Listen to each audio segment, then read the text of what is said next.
모르면 놓치는 통신지원금 최대 80만 원까지 인터넷 끝판왕에서 받을 수가 있는데요. 지금 내가 받을 수 있는 통신지원금 확인만 해도 스타벅스 커피 쿠폰을 드리니까요. 고정 댓글에서 확인해보세요. 이강인 선수가 파리 생제르맹을 떠나는 것이 거의 확실시되고 있는 가운데 나폴리 이적설이 꾸준하게 나오고 있거든요. 나폴리가 지난 여름부터 이강인을 노리고 있는데 아레나 나폴리, 김민재 선수가 나폴리에 있을 때 많이 접했던 매체죠. 여기서 이강인이 변화를 원하고 있고 현재 나폴리가 이강인을 원하고 있다. 그리고 이강인이 나폴리에 온다면 세 가지 역할을 수행할 수 있다라는 보도를 했어요. 읽어보면 나폴리의 디렉터 조반니 마나는 이강인의 상황을 지켜보고 있는 상황인데 현재 나폴리는 파리 생제르맹에서 자리를 차지하지 못하고 있는 이강인을 정말 좋아하고 있고 흡이차가 파리 생제르맹을 합류하고 두 애가 후반기에 정말 좋은 폼을 보여주면서 이강인이 주전 자리를 찾지 못하고 있다. 그리고 파리 생제르맹에서는 중요하지 않은 경기에만 출전하면서 이적설이 나오고 있고 이강인은 기본적으로 윙어, 공격형 미드필더, 심지어는 중앙 미드필더로 뛸 수 있는 세 가지의 역할을 수행할 수 있는 선수고 파리 생제르맹과 나폴리의 관계는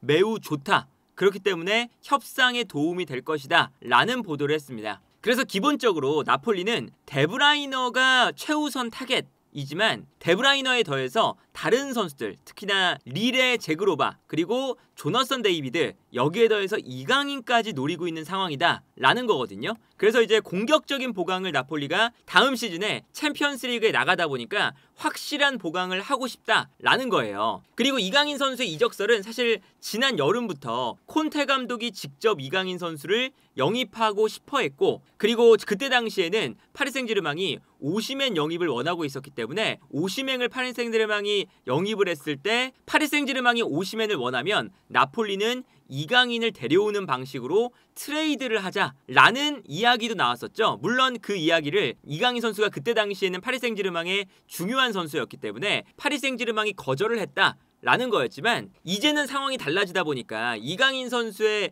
이적이 가능하다라는 거예요. 그런데 일단 콘테 감독이 지난 여름부터 이강인 선수의 영입을 노리고 있기 때문에 여기서 중요한 건 이강인 선수가 들어갈 자리가 과연 콘테 감독 체제에 있느냐 를 살펴봐야겠죠. 우선 콘테 감독 같은 경우에는 이번 시즌 나폴리에서 세리아 우승을 한 이후에 팀을 떠나느냐 마느냐 여러 가지 일단 이야기가 있지만 나폴리 선수들과 나폴리의 경영진은 콘테 감독이 나폴리에 남도록 설득하기 위해서 노력하고 있다라는 보도가 나오고 있어요. 이게 콘테 감독과 구단주인 데 라우렌티스 간에 약간의 이제 다툼이 있었고 특히나 이 다툼은 우승을 확정짓기 전에 지난 겨울 이적 시장에서 우승 경쟁을 하고 있는데 흡이차를 파리 생제르맹으로 떠나보내게 되니까 콘테 감독이 강력하게 스쿼드 내에 선수단의 연봉을 좀 늘려달라. 그리고 이적 시장에서 2천억가량의 지원을 해달라. 오시멘도 어쨌든 판매하고 흡이차도 판매를 하니까 그 정도는 지원해주지 않으면 나는 떠나겠다. 이런 지금 상황이었거든요. 그런데 어쨌든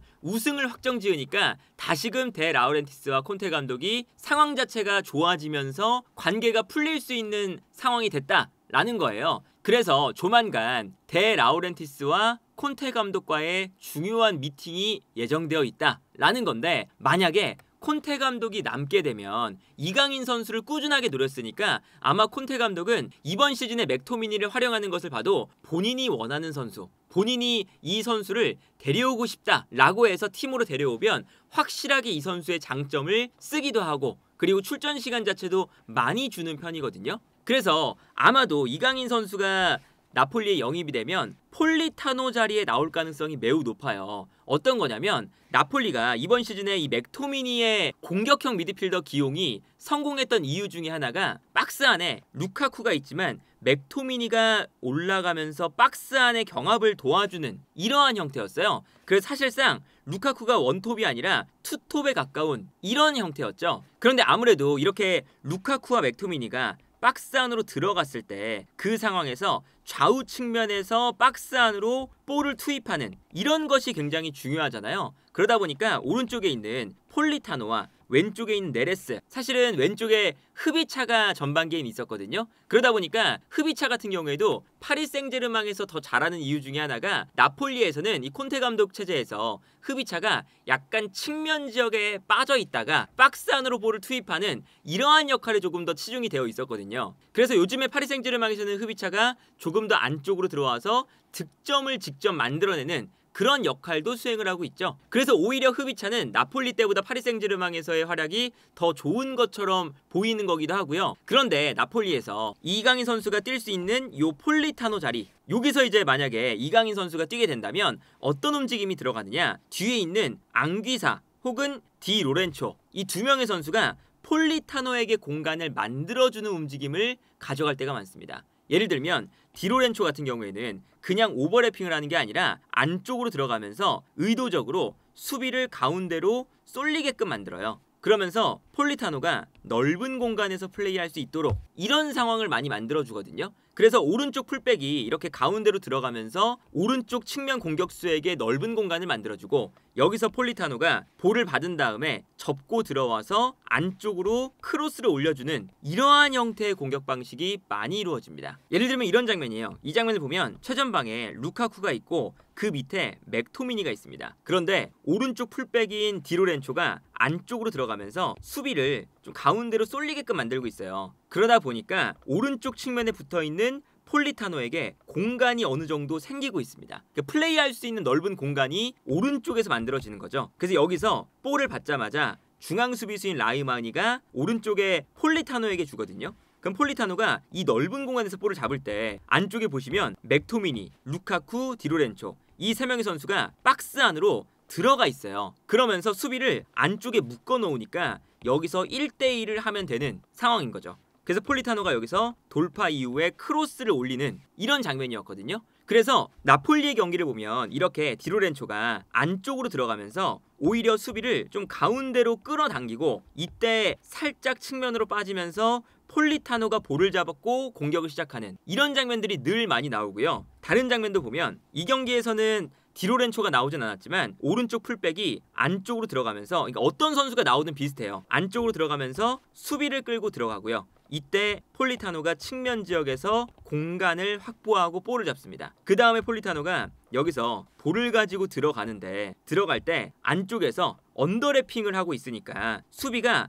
안쪽으로 당연히 끌려 들어갈 수밖에 없거든요. 그러면 일단 여기서 폴리타노가 접고 들어가면서 여기서 크로스를 올리기가 딱 좋은 형태가 되는 거죠. 그리고 이때도 루카쿠가 안에 있고 맥토미니가 있고 이때 오른쪽 풀백이 가운데로 들어가는데, 여기서 폴리타노가 접고 크로스를 올리는 상황이 되면 일단 박스 안에 선수가 굉장히 많이 배치가 되어 있는 걸 볼 수가 있습니다. 특히나 맥토미니가 이 안쪽으로 뛰어 들어갈 때 이 공간으로 크로스를 올리는 이러한 형태가 되는 거예요. 이런 걸 보면 폴리타노가 이 오른쪽에서 크로스를 잘 올려줄 수 있게, 기본적으로 이 콘테 감독은 크로스를 굉장히 중요하게 생각을 하고 박스 안에 선수를 많이 만드는 것을 중요하게 생각을 하니까 박스 안에 루카쿠, 맥토미니가 일단 기본으로 있고, 여기에 더해서 디로렌초가 안쪽으로 들어간다거나 아니면 디로렌초가 아니라 앙귀사가 직접 올라가서 앙귀사가 안쪽으로 들어갈 때가 있거든요. 디로렌초는 오히려 오른쪽 자리에 있다가 안으로 들어와서 균형을 맞춰주는 이런 플레이도 많이 해요. 그러면 맥토미니, 루카쿠, 앙귀사, 일단 피지컬이 좋은 선수가 3명이 안쪽으로 들어가니까 여기서 폴리타노가 크로스를 올리는데, 이 역할을 이강인 선수가 맡는다면,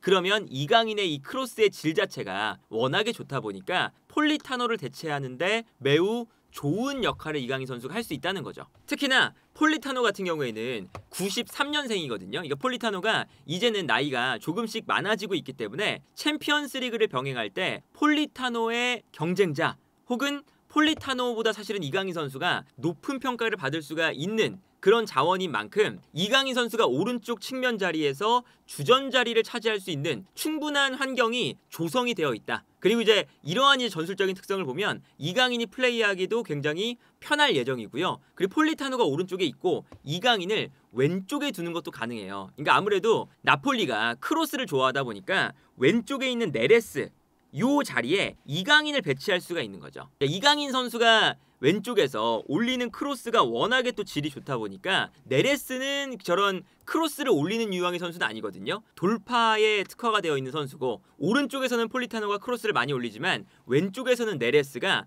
크로스보다는 이제 콤비네이션 플레이를 통해서 측면을 무너뜨리는 이런 플레이를 많이 가져가요. 그런데 왼쪽에서의 크로스를 콘테 감독이 좋아한다라는 걸 생각을 하면 여기서도 사실은 올리베이라 같은 경우에도 가운데로 들어와서 안쪽으로 들어오는 역할을 많이 수행해요. 디 로렌초처럼. 그래서 측면 공격수들이 이렇게 풀백이 안쪽으로 들어오면서 수비를 끌어당길 때 측면 공격수들이 넓은 공간을 쓰는 이러한 역할을 이제 콘테 감독이 좋아하거든요. 그러니까 콘테 감독이 3백을 쓸 때도 좌우 윙백에게 원했던 역할, 좌우 측면을 넓게 쓰면서 측면에서 크로스 올리는 이런 역할로 이강인 선수를 쓸 수도 있고, 여기에 더해서 콘테 감독이 지금 데브라이너나 이강인이나 이런 플레이메이커를 원하는 이유는 어쨌든 이제 콘테 감독이 토트넘 이후에 전술적으로 어느 정도 발전을 했어요. 그래서 단순하게 크로스뿐만 아니라 조금 더 만들어가는 플레이도 섞여야 된다라는 게 있어서 이강인 선수를 공격형 미드필더로도 쓸 수가 있다. 아까 이제 기사에서 나왔던 이야기도 단순히 측면에서만 쓰는 게 아니라 이강인을 중앙 미드필더라던가 공격형 미드필더